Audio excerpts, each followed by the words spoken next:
Ce mouvement de grève dans la grande distribution, et ça fait toujours bizarre de faire grève un samedi.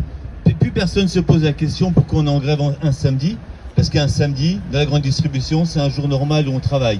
C'est tellement devenu banalisé que même maintenant le dimanche, dans la grande distribution, on travaille et c'est devenu banal. La grande distribution, qu'est-ce que c'est? Derrière, là, c'est Chronodrag, mais c'est avant tout la 7e ou la 6e, enfin bref, plus grande fortune de France, c'est Muliez.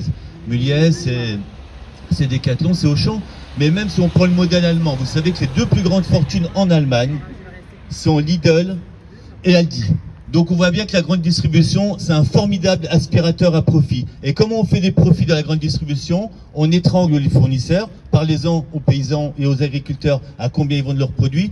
On étrangle le client, parce qu'il y a une dépendance. Quand vous allez dans un supermarché, vous n'achetez pas que votre mode de beurre, vous achetez plein de trucs, et vous payez au comptant. Et on étrangle surtout les salariés, qui ont des conditions de vie très précaires. Raphaël, il gagne 100 € par semaine. 100 € par semaine pour travailler dans cet établissement. Donc la grande distribution, c'est vraiment le nouveau prolétariat. Il faut vraiment combattre ce modèle. Pour revenir justement aux syndicats maison, CFDT, CFTC, j'ai envie de leur dire, quand je dis leur traite, où ils mettent collaborons. On ne collabore pas avec une direction, on s'y oppose, on lutte contre une direction. Et je voudrais leur dire, à CFDT, CFTC, qui font le chantage à l'emploi, on l'entend depuis des années, si vous luttez, vous risquez d'être licencié, ne bougez pas.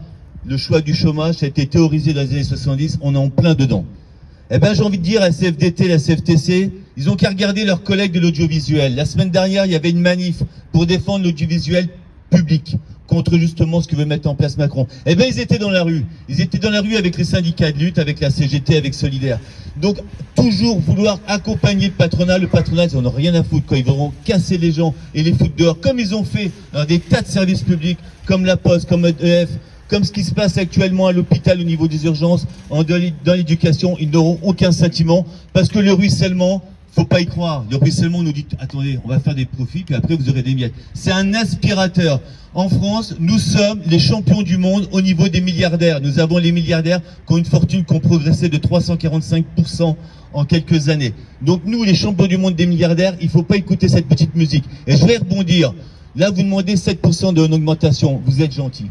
7%, on va avoir une inflation à 10. C'est-à-dire que là, on est en train de se battre pour valider la baisse de nos salaires, la baisse de vos salaires. Le point d'indice à 3,5, c'est pas suffisant. Il faut demander au minimum 10, voire 20, voire 30, comme ont fait nos précédents, ceux qui ont lutté dans les années 60, 70. Et puis, il faut à tout prix indexer l'augmentation des salaires à l'inflation, l'augmentation des salaires et des retraites. Parce que ça a été cassé en 1983 par un certain Jacques Delors. Ils nous ont vendu la désinflation compétitive. Allez manifester contre la désinflation compétitive. On ne sait pas ce que c'est. En fait, on désindexe l'augmentation des salaires par rapport à l'inflation. Et on n'en est pas sorti depuis 1983, cette parenthèse libérale. Il faut à tout prix la fermer, il faut à tout prix augmenter les salaires en fonction de l'inflation, ou sinon vos 7% en la fin d'année, ça vous fera moins 3%. Et donc de tout cœur avec vous, maintenant je suis député de la nation à l'Assemblée nationale. Il y a les dorures, il y a le palais, il y a les lois, il y a les amendements, il y a un énorme boulot à faire. Mais il ne faut pas se déconnecter du terrain.